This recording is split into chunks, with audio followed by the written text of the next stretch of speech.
Abdel, Oui. comment tu traduis? Non, aujourd'hui, je vais pas traduire.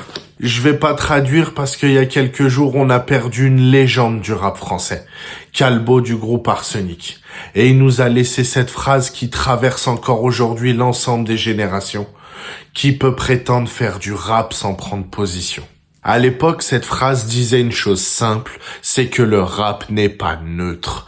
Il parle à travers un endroit bien précis, une classe sociale, une histoire, une colère, une dignité.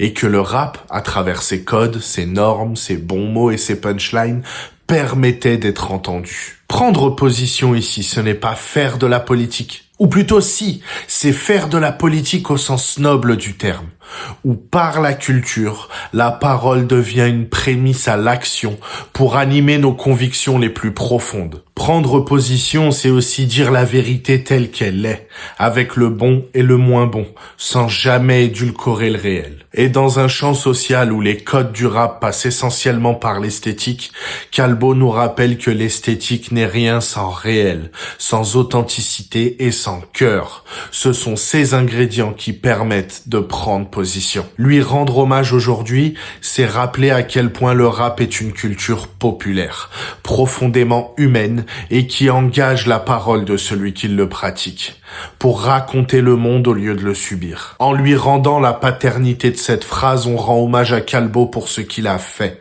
planter une graine de réflexion dans la tête de jeunes en quête d'identité et d'émancipation sociale. Repose en paix, Calbo. Tch, tch.